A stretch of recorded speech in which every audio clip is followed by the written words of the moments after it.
Welcome back, brothers and sisters. Tim Braden, Second Legacy. You are amazing. And today we've got to talk about something that I don't like a whole lot.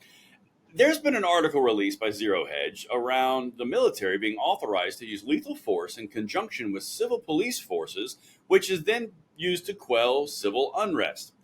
Yeah, we got a lot to talk about here because there's actual DoD, like Department of Defense documentation and stuff. But we're going to get into all of it. So make sure you guys hit that like button, subscribe to the channel, turn the notification bell on if you like that freedom delivered with sarcasm, humor, and a little bit of concern for this morning's episode. And Tim, I don't like it. I don't like when I see things like this. Yeah, I've just caught bits and pieces of this news story. I haven't dove into it yet this morning. I know that was something that was going around yesterday. And I want to see how this squares with the Posse Comitatus Act and what they're up to here.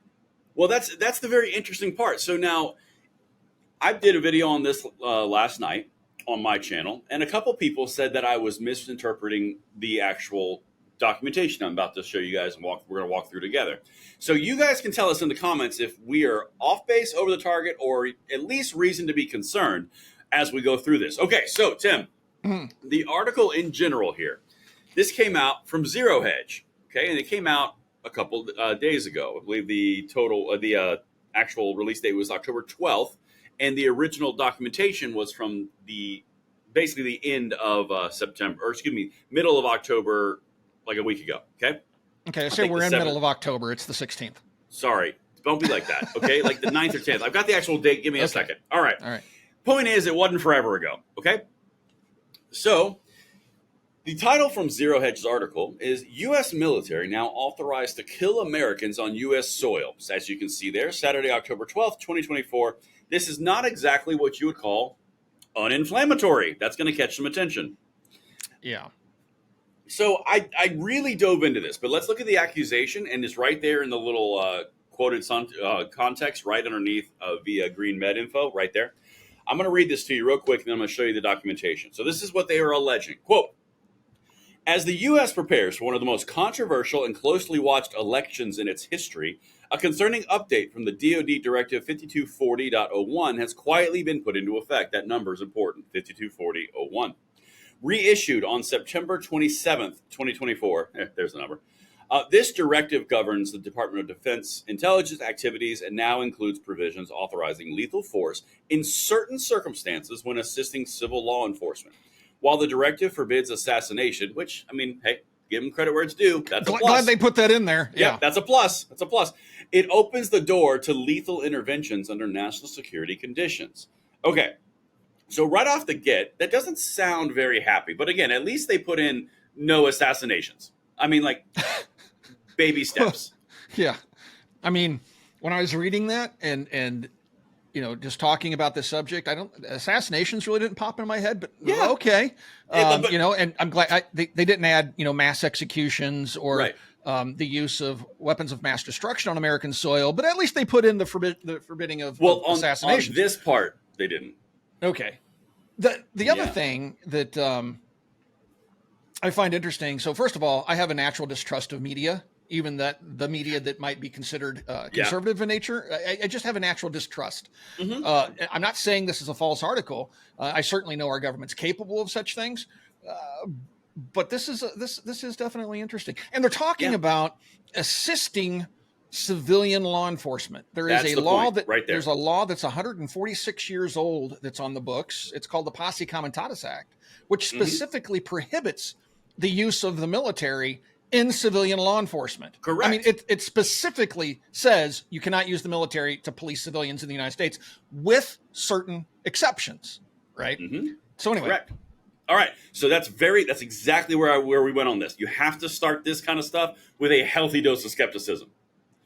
That's exactly where I started when someone gave me a little tip on my Twitter feed. Okay. Yeah. But now listen to this. This is the part that's really concerning and caught my first bit of attention. So the same section. In 2016 version, the directive primarily focused on intelligence collection and ensuring civil liberties protections for U.S. persons, which I like, liberty protections. It emphasized strict oversight and the need for authorization before collecting U.S. person information. Okay, so that sounds like, warrants, and stuff. Yeah, That was up until Bush Right. 43, and then Obama. Right. We the Patriot Act, But the Defense Authorization Act, all kind of stepped all over that. But anyway, that's correct. But now listen to what happened in 2024. This is the part that gets interesting. However, the 2024 version expands the military's role, particularly in assisting civil law enforcement, and authorizes lethal force under specific conditions, raising questions about its use during potential civil unrest surrounding the election. Now, that's what they're espousing as the point. So, to Tim's very, very good point, you got to look and do your own research on this stuff. Well, I kind of did. So, Tim, we're going to go over to 2016, the 5240 Dr. Slides. This is the second one. The date says August 8th, 2016, right in the top. So, yeah, that's the new one. There you go. That's the old. Before we move on, I do have a question about that last section you read. So it presumably this is being done because they're concerned about the pending election causing civil unrest. So they did not specifically cite the pending election. Let me get to the actual documentation, then I'll show you what they're talking about. But so this is the one that Dr. Slides has pulled up right here. So this is the DoD manual 5240.01. This is the same document that we talked about. That I said that number was important. Yeah. Procedures governing the conduct of DoD intelligence activities. Now, intelligence activities is different than military activities. It is a different division. But as you can see, August 8th, 2016, this is cleared for public release. Now, Dr. Slides, if you could you Command F something so we can see it on screen? Could you Command F lethal force for me? Nothing pops. Nothing pops. There's nothing there. Now, if you go over, in this document, everything will be linked because this document is the same document.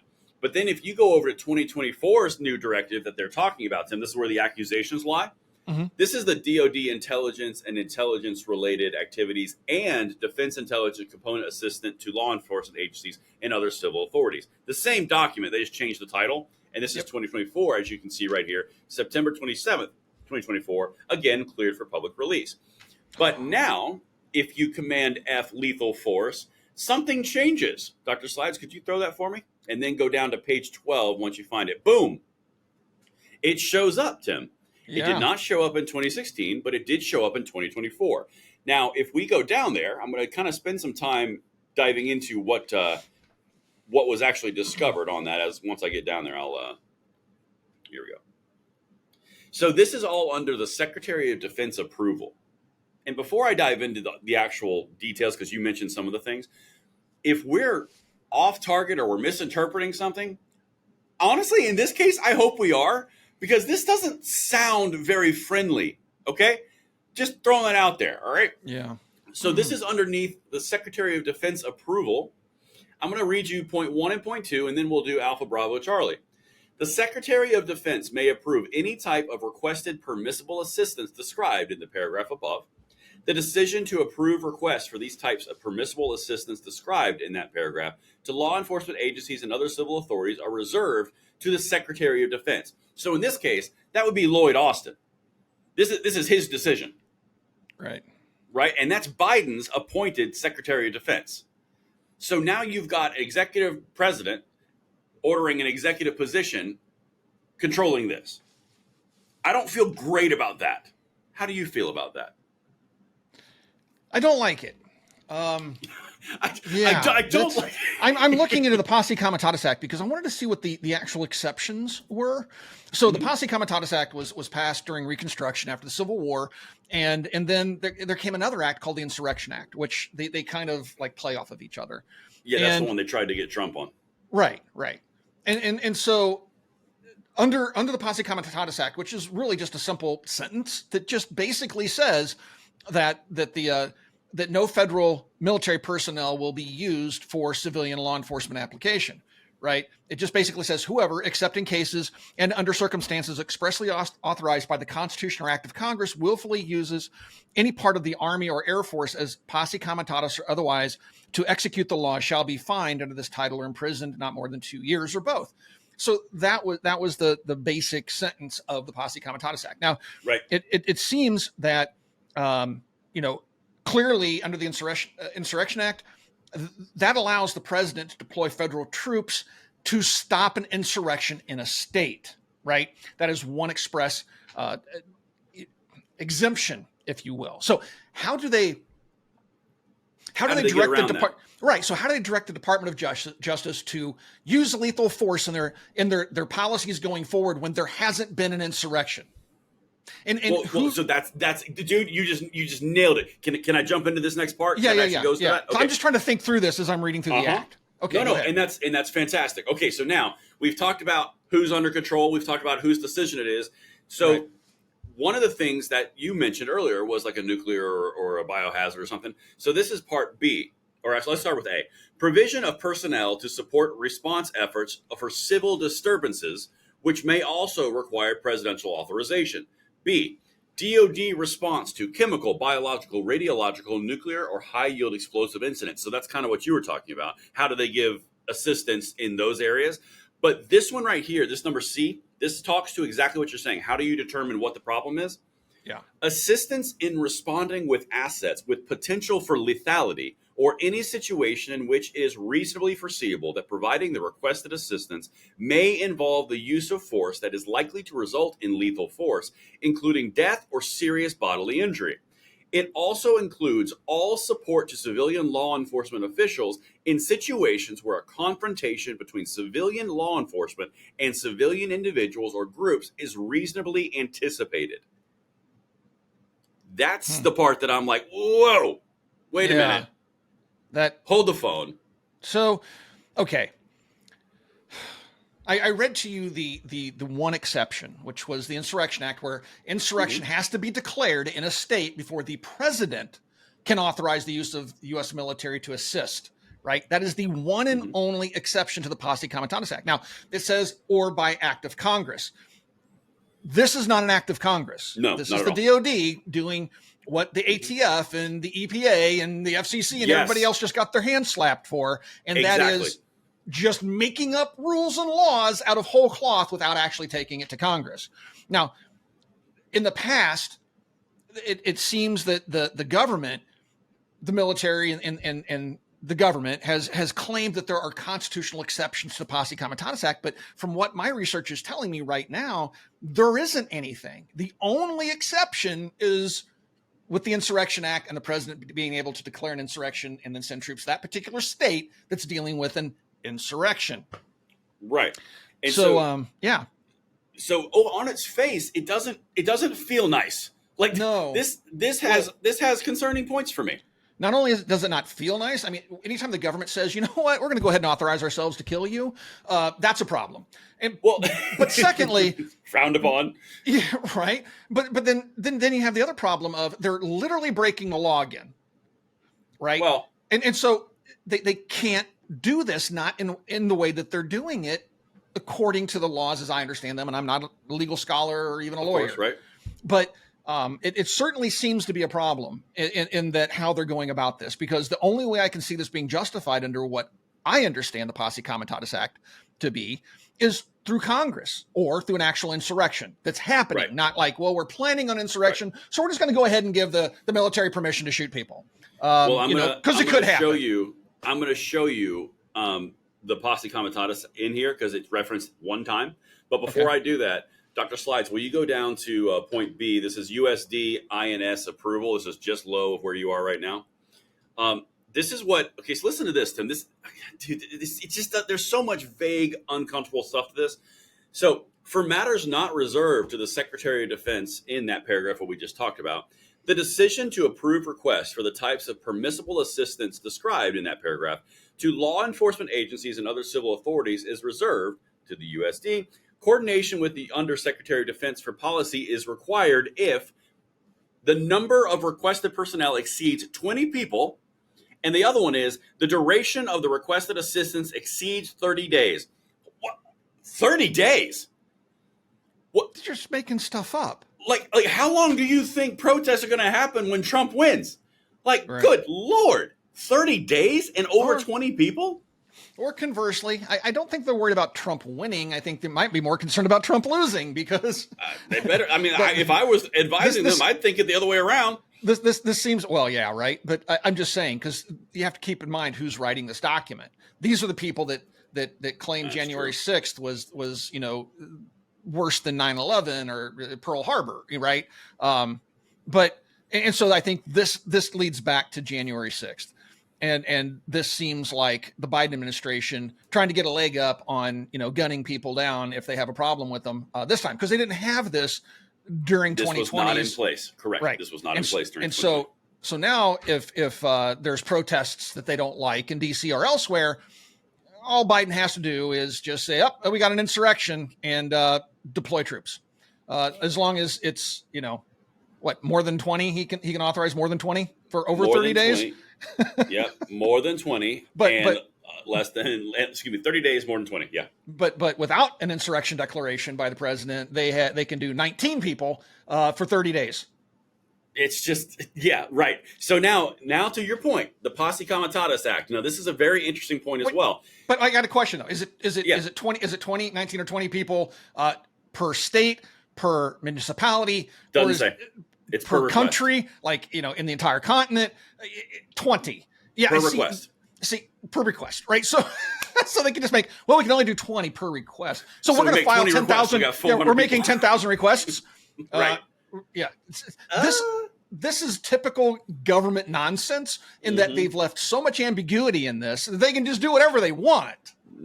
Right, and that's the concern. See, I had some people in my comments and on my Twitter feed say that this is kind of being blown out of proportion.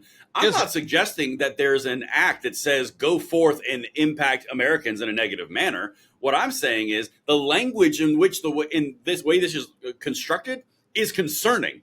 Like I'm not saying there's an order to go out and kill Americans. What I'm saying is the language has been put in there for reasonable use of lethal force to be expected with civilian individuals and groups is a bit concerning to me. Yeah. So this is them covering their butts because they know in a few weeks that there could be protests. There will be protests. Regardless of who wins, either way. There will be protests on both sides of the aisle. That is correct.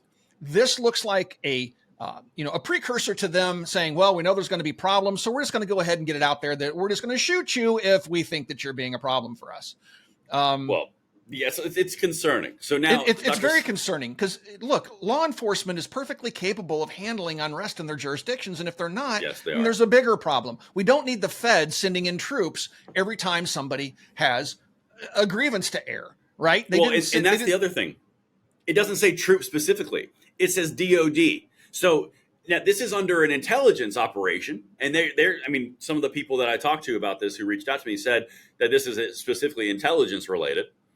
And I'm like, but even if it's intelligence related, it's still federal. It's authorizing the use of lethal force. Still authorizing. If it's to one person or if it's to 10,000 people, the point is still it's authorizing it.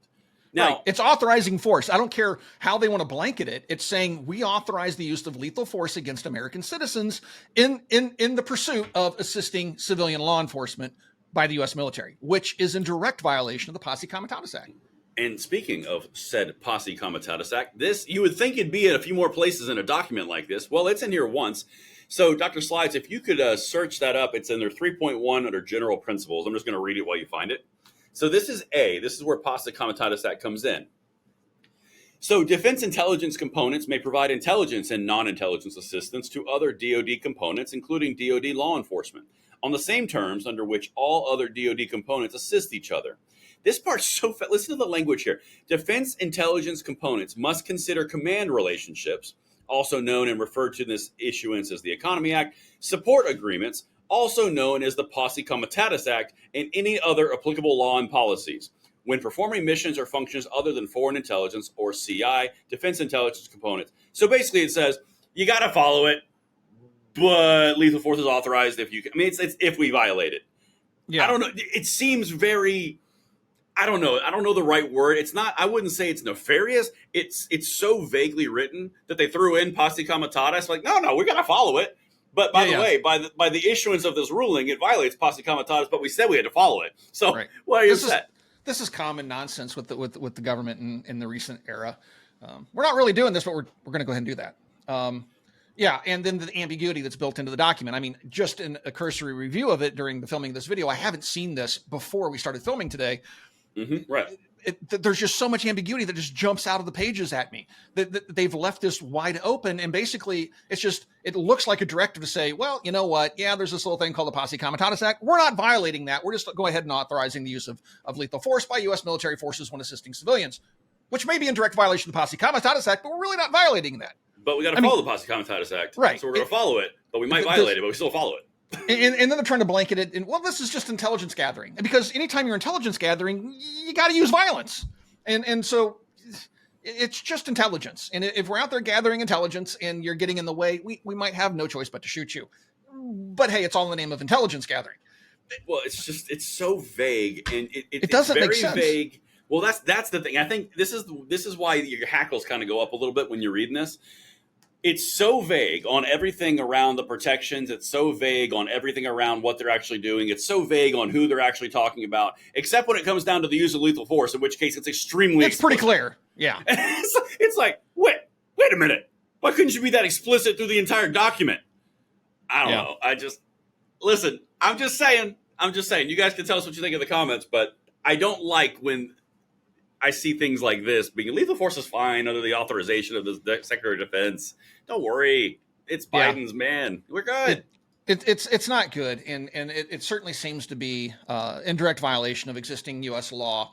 And it seems to be another play. And look, this government, and especially this administration, has been trying to do end runs around the Constitution and your rights since taking office. I mean, they've pooped all over the First Amendment. They're pooping all over the Second Amendment. They're pooping over the Fourth and Fifth Amendments. I mean, they just do what they want. And then they issue documents like this that seem to be a bit ambiguous in nature. But then where it's not ambiguous, like you said, it's pretty clear what they're saying is, there might be a little trouble coming up after this election. So we're just going to go ahead and authorize the use of deadly force in our intelligence gathering. Right.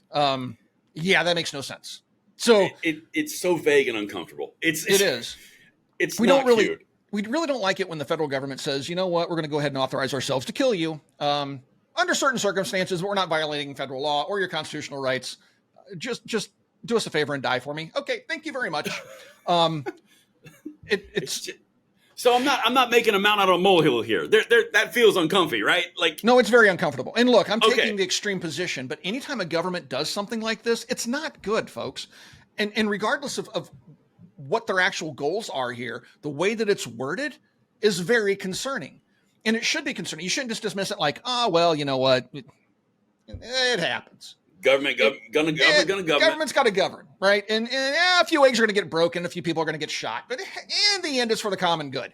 Yeah, I don't like it. And so I don't even know what the impetus behind this is other than perhaps the pending election. I mean, why else would they issue this when they're issuing it?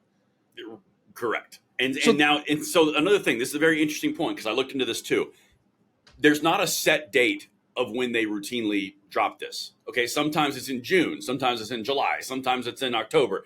All these things have been dropped at different points during the year previously. So it's not like there's a set date of when like the norm time of when they would release this. So they released this 2.5 weeks before the election. I don't know. Like, that smells funny. Thank you. I'll go with that. It smells funny. Yep. And I don't like smells. And I'll just leave it with it smells funny because we don't really know what it means or what their intentions are. But I also have a natural distrust of government. Call me crazy. And so when they go out there and start when they go out there and start issuing documents that say, the U.S. military can go ahead and shoot civilians under certain circumstances, I get a little uncomfortable. And you should be a little uncomfortable too. And don't make excuses for a government that's authorizing itself to kill you. That seems to be a bit of a problem. And if you don't agree with that, you might want to rethink your position in life in general. So anyway, thank you for watching Second Legacy, and we'll talk to you guys soon.